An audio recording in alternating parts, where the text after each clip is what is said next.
Salve, salve, nação rubro-negra! Olá você! Está no ar mais um programa do Mister Mengão, o seu telejornal de notícias do Flamengo. De parar o Rio, Flamengo busca a contratação de estrela do futebol mundial.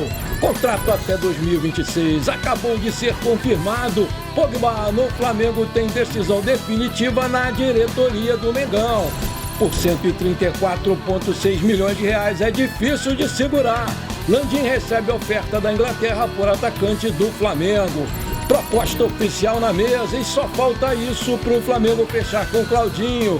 Essas e outras você confere agora. Fica comigo até o final, porque aqui tem muito mais Flamengo para você.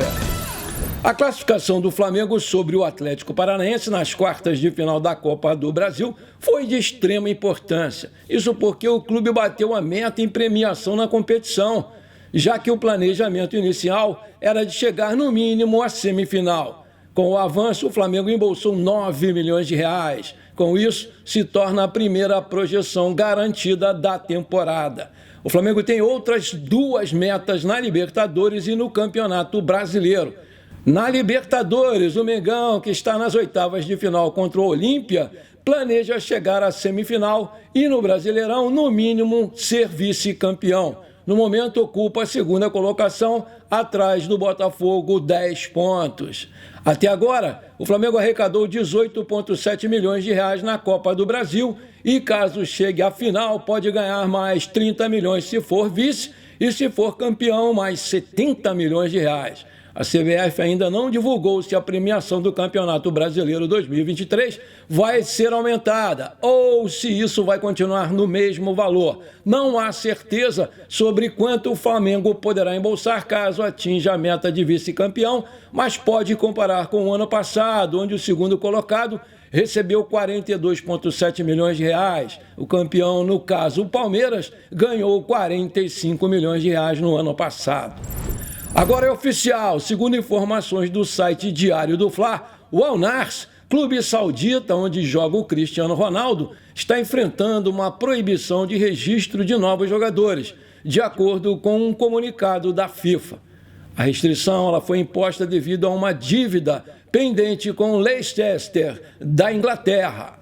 Em outubro de 2021, um juiz designado pela FIFA no Comitê de Status de Jogadores determinou que o Al-Nassr deveria pagar ao Leicester a quantia de 460 mil euros, 2,4 milhões de reais, além de juros anuais de 5%. A disputa teve origem em 2021, em abril, quando o Leicester apresentou uma queixa contra o clube saudita devido a cláusulas adicionais não pagas relacionadas à venda do atacante nigeriano Ahmed Musa em 2018, pelo valor de 15 milhões de euros. Apesar da proibição, o Al-Nassr, recentemente adquirido pelo Fundo de Investimento Público Saudita no valor de 700 bilhões de dólares, ainda tem permissão para contratar novos jogadores, mas esses jogadores não vão poder ser registrados para participarem de partidas oficiais.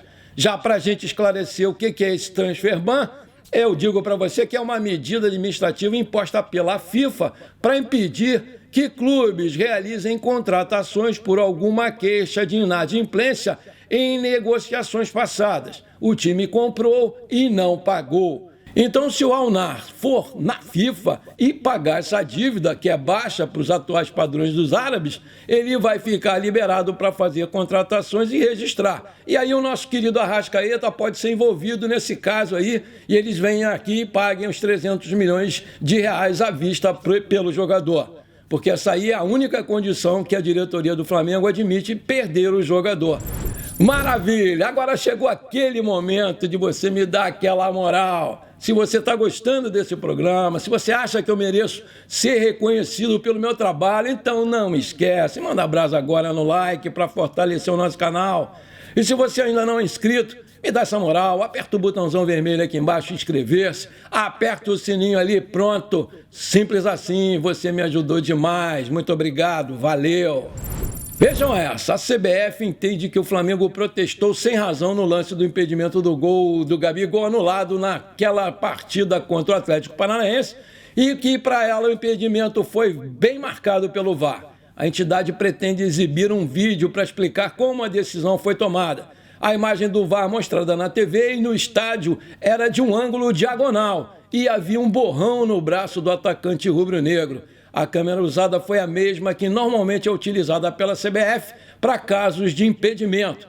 A câmera lateral, que poderia mostrar melhor o impedimento ao público, deixaria o Thiago Heleno encoberto pelo Gabigol e isso impediria que os operadores do VAR traçassem as famosas linhas vermelha e azul. A CBF também considera que foi correta a linha traçada no Gabigol, que foi feita na sua axila. A linha não deve ser traçada no ombro e, segundo a entidade, poderia ser usada uma outra câmera, mas o resultado seria o mesmo, ou seja, impedimento. A CBF atribui os protestos ao fato de todos partirem do princípio da desconfiança em relação às decisões, mas admite que as imagens mostradas na televisão e no próprio telão não ficaram bem claras. A entidade não pretende recuar na sua intenção de exibir os lances, mas pretende fazer um vídeo e uma nota explicativa sobre os procedimentos durante a rodada da Copa do Brasil, tanto no jogo do Atlético Paranaense contra o Flamengo, quanto no jogo do Grêmio e Bahia. Paulo César de Oliveira criticou a escolha da câmera utilizada para traçar ali a linha do VAR. E, de acordo com ele, pode ter sido a decisão correta, mas não foi a que passou credibilidade. Pela regra, os braços não contam para o impedimento. E assim, a linha tem que ser traçada no ombro do jogador e não na axila.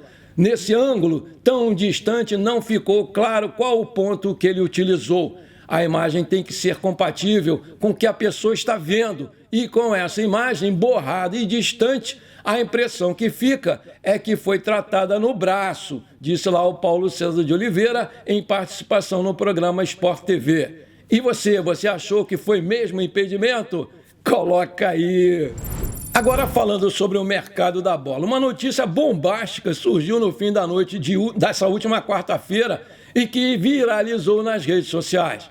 Simplesmente apareceu uma informação no exterior de que o Flamengo negocia a contratação do super zagueirão Sérgio Ramos, multicampeão pelo Real Madrid, pela seleção espanhola, e que estava no Paris Saint-Germain. O craque respondeu positivamente sobre jogar no Flamengo e aceitou ouvir uma proposta do Mengão. Segundo informações do mercado da bola, o Flamengo está em conversas com Sérgio Ramos e sinalizou que vai apresentar uma proposta oficial para a contratação do zagueirão, que atualmente está sem clube. De acordo com o jornalista, já aconteceram 3 contatos. No último, o Flamengo fez a sinalização e informou o perfil lá Planeta Futebol, com fonte do repórter Fernando Xiz.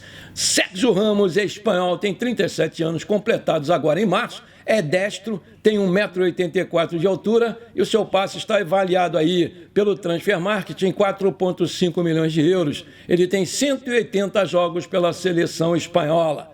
Aí eu te pergunto, você concorda com a vinda do Sérgio Ramos? 37 anos? Coloca aí! Manchete, contrato até 2026 acabou de ser confirmado. Pogba, no Flamengo tem decisão definitiva da diretoria do Mengão.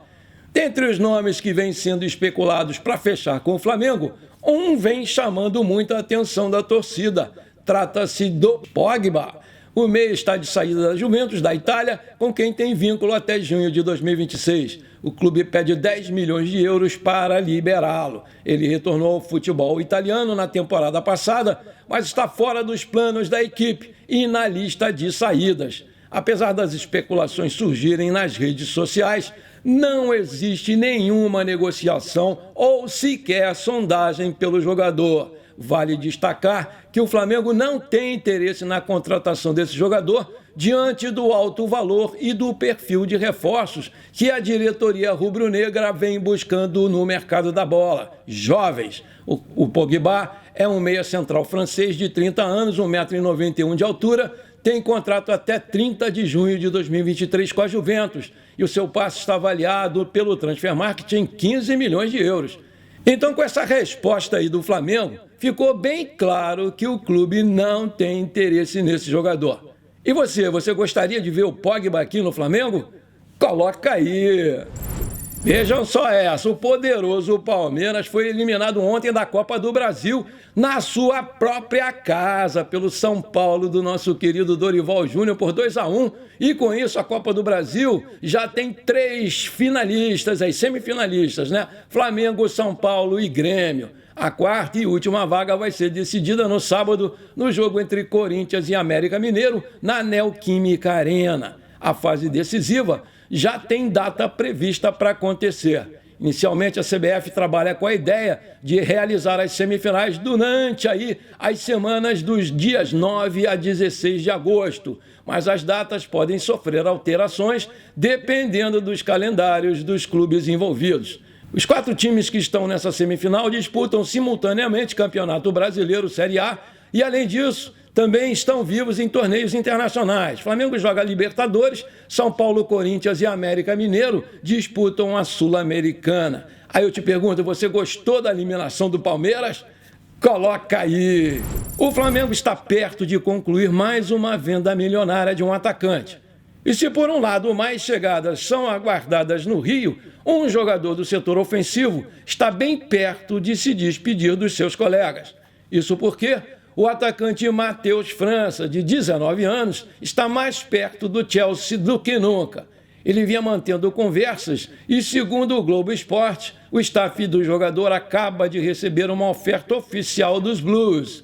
Mesmo sem ter os valores concretos revelados, a apuração do GE confirma que o valor estipulado pelo Flamengo de 134,6 milhões de reais deve ser atendido pelos ingleses e com certeza não vai dar para segurar o garoto na gávea, disse lá o presidente Rodolfo Landim numa entrevista. E não para por aí, outra equipe da Premier League também buscou os representantes do Matheus França. O Crystal Palace, do John Textor, que é o manda-chuva da SAF do Botafogo, também enviou uma proposta para que os agentes do jogador analisem. A reportagem dá conta que as tratativas aconteceram num encontro entre o staff do Matheus França e os times de Londres. Caso prefira o Chelsea, o França vai ser emprestado ao Strasbourg Futebol Clube da França, em um movimento parecido com o que deve acontecer com o Ângelo ex-Santos. Aí eu pergunto, você acha que esse valor que o Flamengo vai vender o Matheus França é um valor legal? Você tem um valor aí na cabeça que você venderia? Coloca aí. Manchete, proposta oficial na mesa e só falta isso para o Flamengo fechar com o Claudinho. O Zenit recebeu uma proposta oficial do Flamengo pelo Claudinho, na casa de 15 milhões de euros, cerca de 80 milhões de reais na cotação atual. A informação foi publicada no início da noite dessa quinta-feira pelo jornalista Fred Gomes, do GE.com. A diretoria do Flamengo pretende pagar a quantia de forma parcelada em 5 anos. A informação ainda revela que os valores são por 100% dos direitos econômicos do jogador e não incluem bônus por metas.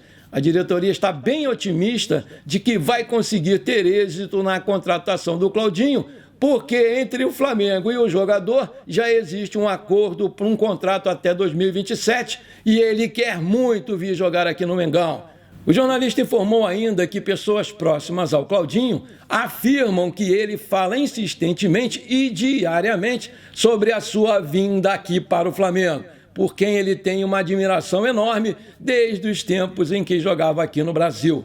Ele se tornou a prioridade do Flamengo no mercado, na busca por um meia, após a desistência do River Plate em negociar o De La Cruz nessa janela de transferências. O Flamengo está otimista com a negociação por contar com a vontade do jogador. As contratações do Gerson e do Alan são exemplos de paciência citados nos bastidores. O mercado fecha somente em agosto e existe uma cautela para não cometer erros nessa negociação. Aí eu te pergunto, você acha mesmo que o Claudinho vem para o Flamengo? Coloca aí! Antes de terminar o nosso programa de hoje, conforme eu prometi, eu quero mandar aquele abraço para o meu amigo Raimundo Bezerra, lá de Buritirana, no Maranhão. Alô, Raimundo Bezerra. Alô, moçada flamenguista aí de Buritirana, no Maranhão. Aquele abração para vocês, meus queridos. Vou mandar também para o meu amigo Darlan, aqui de Vigário Geral, no Rio de Janeiro. Alô, Darlan. Alô, flamenguistas de Vigário Geral aqui no Rio. Aquele abração para vocês, meus queridos. Vou mandar também pro meu amigo Alberto Moreira, lá de Manaus. Alô, Alberto Moreira. Alô, torcida do Flamengo aí de Manaus, terra boa. Aquele abração para vocês, meus queridos. E vou mandar também para minha amiga Maria Senhora, tá sempre aqui comigo. E para os seus filhos Luiz Carlos e Eliane. Alô, Maria Senhora. Alô, Luiz Carlos. Alô, Eliane. Aquele abração para vocês, meus queridos. Muito obrigado de coração por vocês estarem aqui comigo. Valeu, tamo junto!